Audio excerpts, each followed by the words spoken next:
Let us pray in the words of Idalin Luz Montes Bobe. My friends, Dear Holy Spirit, thank you for reminding us that we are worthy and that human rights are our inheritance. Thank you for the power of protest, for a way to collectivize our voices and share lessons. Holy Spirit, fall upon us so we may speak and be heard. Our systems may reflect God's thoughts, and justice and care will flow. And let the people say, Amen. Please be seated.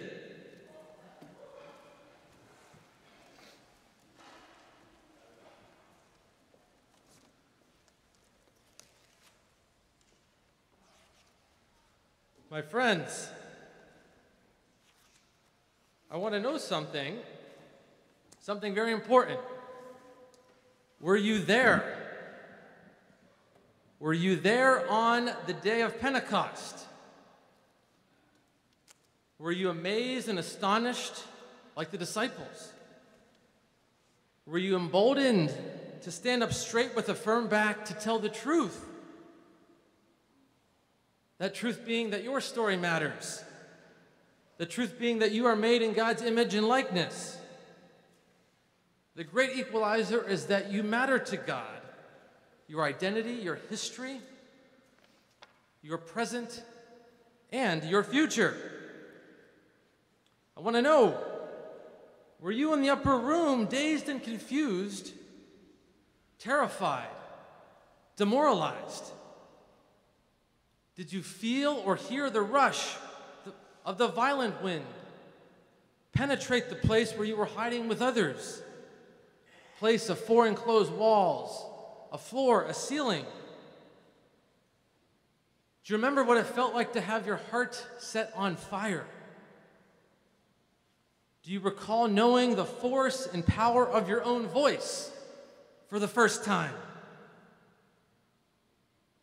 My friends, were you there at Pentecost? Do you remember standing erect when others seemingly so different from yourself, but feeling united by an irrepressible spirit? I hope you remember that. I hope you remember that you were there, and that this sermon will empower you to remember. Because Pentecost brings it all together. Pentecost fulfills the divine destiny initiated on Christmas, during the Feast of the Incarnation, with the coming of Emmanuel, God with us. Pentecost brings completion to the loving solidarity embodied by God's Son, Jesus, who was put on the cross and who rose from the dead.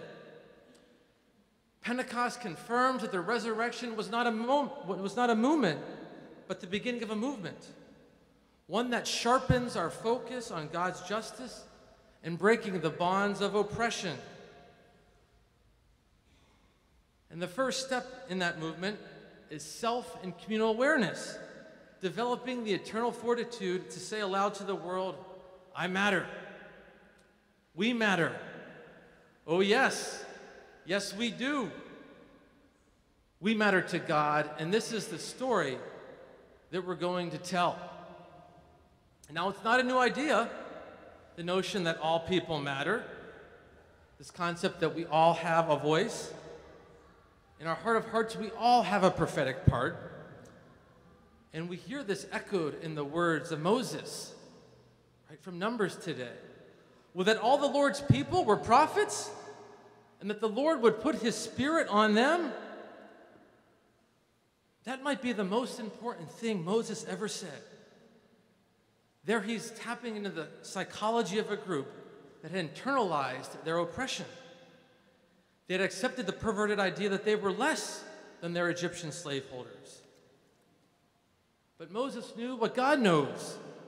He wasn't just a spokesperson for the people of Israel, not just a PR person. He didn't have some special or secretive access to the divine truth. Rather, Yahweh could speak through anyone.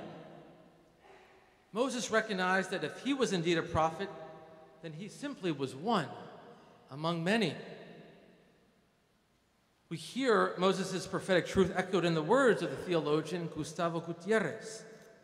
The poor are the ones who constitute a despised and culturally marginalized race, At best, the poor are present in statistics, but they do not appear in society with proper names. We do not know the name of the poor. They are and remain anonymous. The poor ones are socially insignificant. But here's the twist. But not so to God. To the powers that be, the marginalized might be lacking in voice, but not to God. No, no, no. I ask again, were you there? Were you there at Pentecost? I think you were. I remember seeing you. The wailing cry of the spiritual rhetorically poses, were you there when they crucified my Lord? The reflective invitation being that our nearness to oppressed peoples brings us to the foot of the cross. How powerful a song is that? And I think the other side is true. Standing with and next to a group in solidarity and hearing them proclaim that they have dignity because they're loved by God brings us to the upper room. It takes us back to the house where the disciples sat idle with trepidation.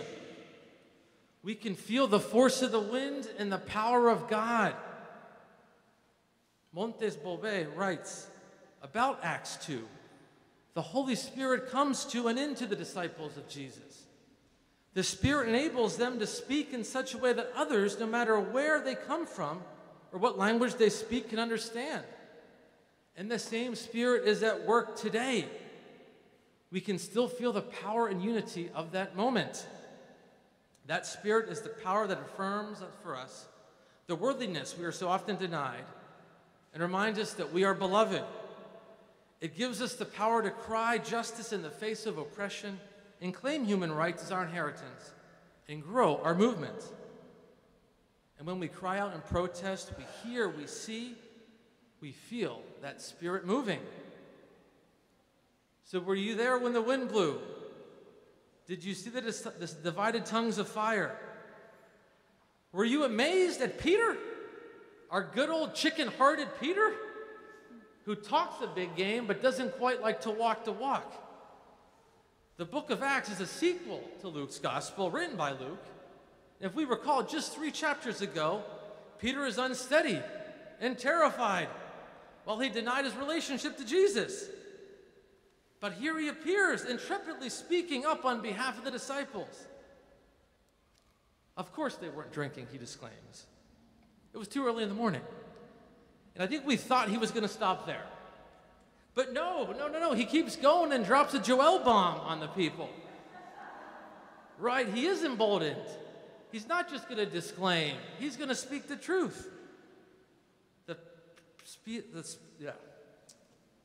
Spirit empowers even Peter to move from feeling abject to becoming the advocate. The Spirit empowers all of the ethnic communities to reclaim their identity as determined by God and not the Roman occupiers. If William Barber calls the 140 million working poor in our country the sleeping giant, all those people of Galilee, all the Galileans were the sleeping giant back then. And how impressive to witness. So I'm pretty confident that you were at Pentecost. We were there. If you've ever stood with indigenous peoples of this land who are saying no more drilling, no pipeline, then you were at Pentecost. If you have marched against war and U.S. military aggression and shouted, "Not in our name," then you know Pentecost. If you let yourself be moved and inspired by the collective voices of millions of women around the globe who stood up and said, "Me too," then you were at Pentecost. We could name other examples. The main point is this. Pentecost happened then. It's still happening now. The event is ever expanding in time and space. You've probably heard Pentecost being called the birthday of the church. I don't mind that. But the word in Greek for church is ekklesia. The Spanish translation being much closer, iglesia. But as my New Testament professor, Elizabeth Schuster-Fiorenza, points out, an ekklesia is not a group of people with shared religious identity. It's more of a community marked by a common cause. It's what the Poor People's Campaign might call a living organism. So may Pentecost live on in our church. May the Holy Spirit vivify us and cast away our fear. May she always remind us the great truth that our lives, the lives of the poor, matter to God. And may we listen to hear how this truth was spoken in the past so that we can again announce today in the present. Black lives matter. Queer and transgender lives matter. Immigrant lives matter. The lives of single mothers matter. Unhoused lives matter. So my friends, in the breaking of the bread that we're about to partake in, we believe in the dangerous memory that Christ has died, Christ has risen, and that Christ will come again.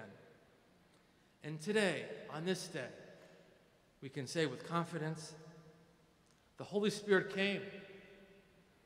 The Holy Spirit is here, and the Holy Spirit will remain with us. Oh, come, Holy Spirit.